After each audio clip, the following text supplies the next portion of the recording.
Hey everyone, my name is Seth Yolorda, and I'm a speaker, coach, and consultant, and I work with organizations and individuals, helping them become extraordinary leaders so they can lead an extraordinary team. And I want to talk with you today about that one thing that affects all of us, and that is our energy. Let me ask you this question. What do you do when during the end of your day, maybe even the early afternoon, you start to feel that energy lull? It's like that slump that you are sinking into. I've noticed for myself, it's been something that's happening for the last couple of weeks where around 5 or 6 o'clock at night, I just feel like the walls are caving and my energy is low, and I'm thinking about all the things I did not get done, the things that did not work out, the work I should have done, the contracts I should have closed, what was left undone.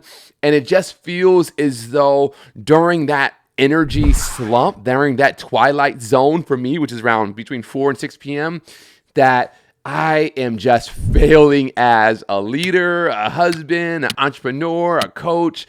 It just feels like it's the end of the world. And I started to really think, what is happening internally? Because everything that we experience is a result of the story we're telling ourselves. It's a result of how we're managing ourselves.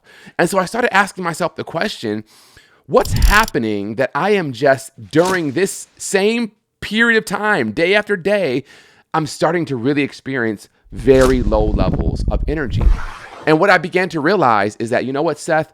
Throughout the day, you and everyone else out there watching, you will have high moments of energy and low moments of energy. And what you have to do is you have to, number one, identify your energy dips.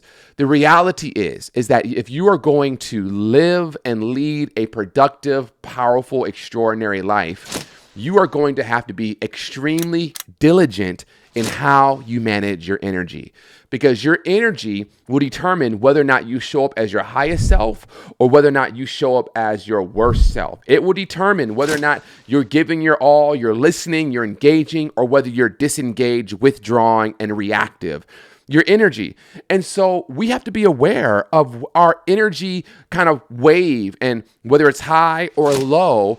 And what are we doing to ensure that when we need to show up for our best, what are we doing to ensure that in our most critical moments, we're showing up with the highest level of energy possible?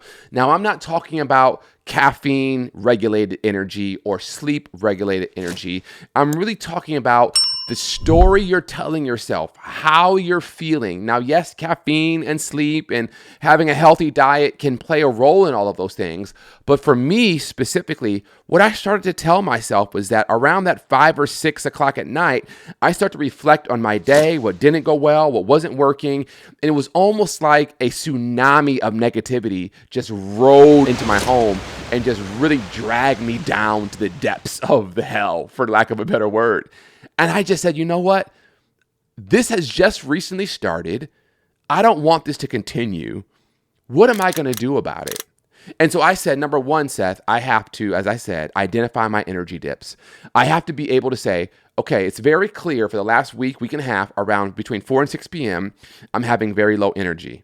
So what I'm going to do once I've identified my energy dips is I'm going to schedule energy boosting joy activity. So from 4 to 6 p.m., I need to be engaging in some type of activity that will counteract the onslaught of negativity and allow me to still remain with hope, optimism, belief that, yeah, even though everything didn't necessarily get done this day, I accomplished a lot. I have a lot of gratitude for what I accomplished, and I'm going into my nightly routine with joy, with thanksgiving, and with deep appreciation for what I was able to get done. Something that I have had to start doing was going on nightly walks. I had to move my body. I had to say, you know what? Around 4 to 6, I need to be outside. Yes, I can grab something to eat, grab a dinner, and then I need to go on a family walk. I need to go on a solo walk. I need to do something. I need to take time during that period. And when I'm reflecting, I need to then engage my gratitude journal. So I'm not just doing my gratitude journal in the morning, but I'm also doing my gratitude journal in the evening because I need to reset my story and reset my frame so that what I'm telling myself will truly help me make it through the evening and prepare me for a successful morning. Because a lot of times what will happen is you will go to bed in a bad attitude and you will wake up with that same attitude. You'll wake up feeling as though the glass is half empty, that you're not doing enough, that you're not going hard enough, that you're not making enough money, that you don't have the best family. Like whatever you went to bed with, you will wake up with that. Just because it's a new morning doesn't mean it's a new you, unless you are intentional about setting your mindset on gratitude and joy. And that is something that you have to be intentional about if you want to operate at the highest level. So number one is you have to identify when during the day do you have these energy dips. And then number two, you have to schedule energy boosting joy breaks.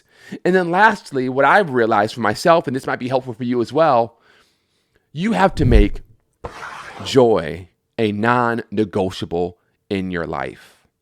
You have to make joy a non-negotiable part of your routine, both your morning routine and your evening routine. You have to ensure that joy is how you're showing up, that joy is how you're leaning in, and that everything that you are doing and how you're moving throughout the morning and the evening, whenever those energy dips are, that you can characterize it by joy. Now, that might look different for everyone. And what I've recommended some people do is actually write down a long list of things that bring you joy.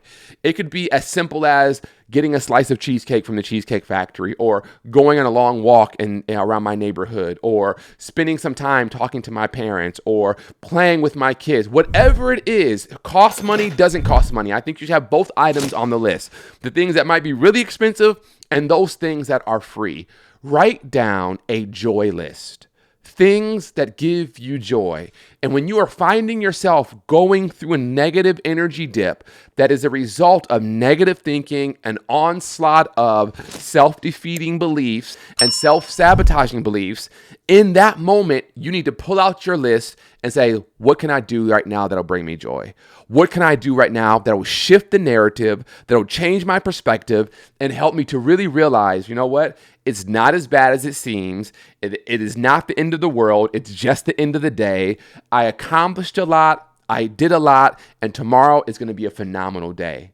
This is something that I have had to start doing, and I wanted to share this message with you today, hoping that it's helpful for you as you go into your week and as you are managing and navigating through the highs and lows, the self-sabotaging thoughts, the limiting beliefs, which we all have to face and wrestle with, that you are intentional. Really identify, what is the pattern in my life? When do I see myself being susceptible to these self-sabotaging thoughts? And if there is a pattern, which I know there is, if there is a pattern, what do I need to do to interrupt that pattern so that pattern doesn't win the day? I hope this was helpful, and I would love to hear how you're applying these joy breaks into your day. So you can leave a comment below or send me a direct message on LinkedIn or Instagram, and I would love to connect. Thanks so much. Have a wonderful day. Peace.